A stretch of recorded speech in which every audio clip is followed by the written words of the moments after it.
지원을 하겠다고 나선 상황입니다. 여기에 더 나아가 FA-50 경공격기 지원 가능성이 예상되고 있습니다. 국토전략TV를 구독하시면 이번 한 주 즐거운 일이 생깁니다. 최근 한국 정부와 슬로바키아 간 협력이 우크라이나 사태를 두고 심상찮게 흘러가는 분위기입니다.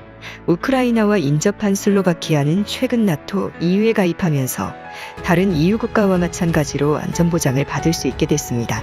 바로 나토의 회원국이기 때문인데요. 하지만 슬로바키아의 상황이 그것만으로 안전하지 않은 상황입니다. 나토가 주둔을 해야 하며 가장 중요한 미군이 주둔할 수 있도록 슬로바키아 의회에서 승인이 됐어야 합니다. 그런데 슬로바키아의 미 공군기지 건설이 확정되고 한국산 경공격기의 슬로바키아 도입이 탄력을 받으면서 우크라이나의 대규모 FA-50기의 실전 배치가 가능하게 될지 주목됩니다. 국토전략TV 한국산 경공격기 FA-50기종은 T-50기종의 훈련기가 공격이 가능하도록 미사일 등이 장착된 작은 공격기입니다. 때문에 값이 아주 저렴한 초음속 전투기로 개발도상국에서 매우 선호하는 한국산 전투기입니다. 주로 동남아시아에서 수요가 많은 상황입니다. 그런데 이번 우크라이나 사태가 터지면서 한국산 FA-50 전투기가 우크라이나 전장을 누비게 될 가능성이 높아지고 있습니다. 그럼 어떻게 상황이 돌아가는지 살펴보겠습니다. 첫 번째, 미군 군기지 때문에 난리난 슬로바키아. 중부 유럽 4개 국가인 헝가리, 폴란드, 체코를 제외하고 마지막 가장 작은 나라인 슬로바키아는 나토의 회원국이 됐습니다.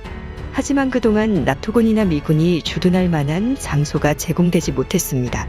때문에 우크라이나의 다음 타겟은 비시그라드 4개국 중에서 가장 약한 고리인 슬로바키아가 될 가능성이 높았습니다. 그 이유는 슬로바키아 국민 정치 성향이 50%는 친러시아 성향에 가깝고 50%는 친서방에 가깝습니다. 슬로바키아는 국가의 명칭이나 국기의 디자인만 봐서도 슬라브계 민족의 러시아와 아주 친밀할 것 같은 나라입니다. 슬로바키아는 오랜 러시아의 내정 간섭과 소련의 점령으로 80년대부터 격렬한 저항 끝에 독립을 이뤄냈지만 여전히 친러 성향의 정치인들이 절반가량을 차지하고 있습니다. 이들은 민족주의 성격을 띠지만 배후엔 러시아가 있다는 분석이 나옵니다. 슬로바키아의 수도 브라티슬라바는 슬로바키아의 가장 서쪽에 위치하고 있습니다. 우리나라로 따지면 압록강이나 두만강의 수도가 있는 것입니다. 때문에 브리티슬라바를 제외한 다른 지역은 시골이나 평지 숲으로 돼 있어서 러시아가 밀고 들어오기 딱 좋은 상황입니다. 하지만 최근 슬로바키아는 비시그라드 4개 국가에 포함되며 폴란드, 헝가리, 체코와 경제협력 모델을 만들어내면서 빠른 속도로 경제가 성장하고 있을 뿐 아니라 군사적 연대 또한 진행되고 있습니다. 비시그라드 4개국의 가장 큰 파트너십 국가는 다름 아닌 한국입니다.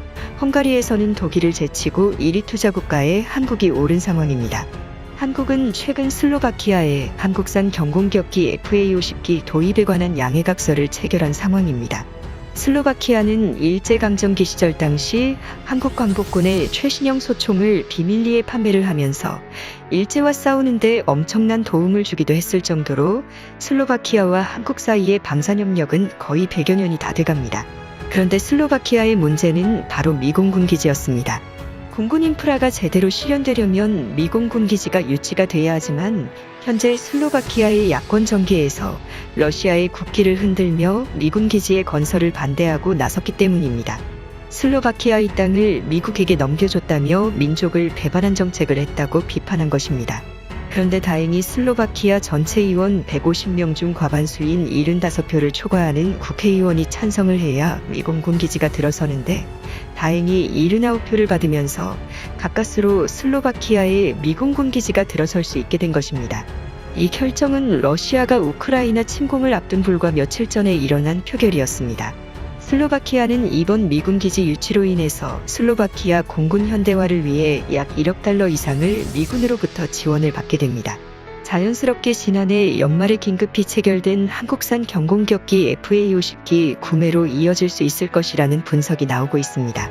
슬로바키아가 구매할 수 있는 가장 최적한 모델이자 AS 서비스가 가장 확실한 제품이 바로 한국산이기 때문입니다.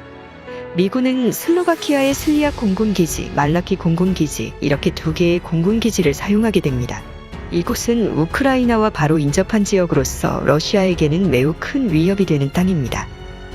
두 번째, 우크라이나 제공권 장악 실패한 러시아.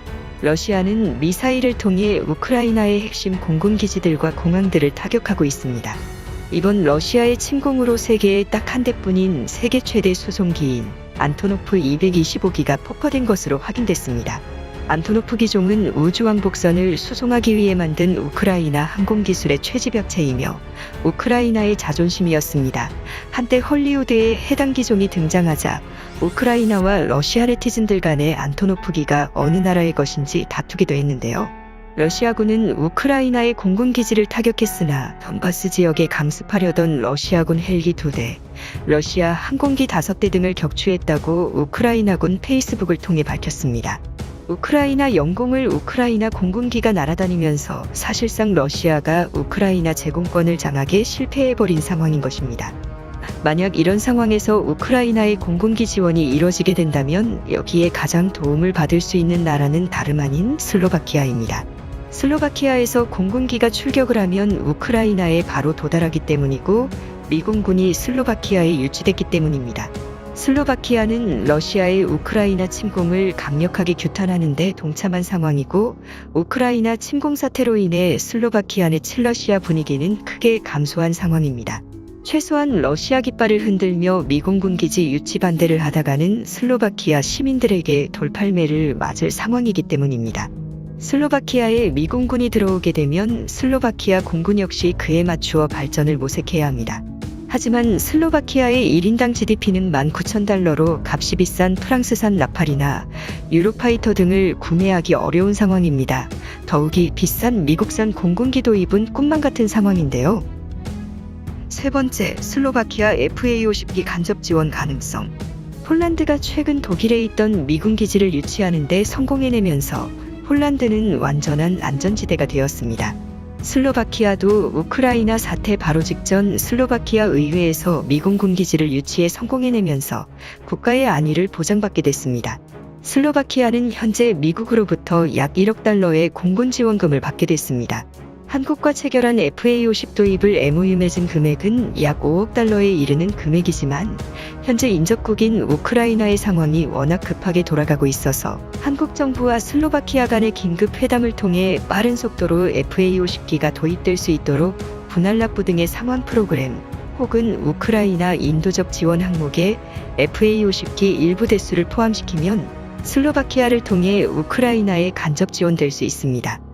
그렇게 되면 향후 정전 이후 비셰그라드 4개국가뿐 아니라 우크라이나에서도 FA-50기종 구매로 바로 이어질 수 있기 때문에 한국 정부 차원에서 간접 지원 방식이 이루어질 수 있도록 슬로바키아 당국과 협의를 해볼 필요가 있다는 의견이 나옵니다. 네 번째, 종이호랑이 러시아.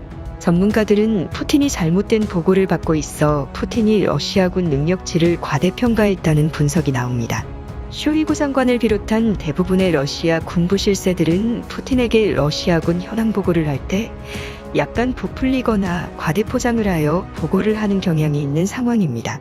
때문에 푸틴은 러시아군의 능력치를 과대평가하여 우크라이나를 침공하였으나 많은 병사들은 전의를 상실해버린 상황입니다.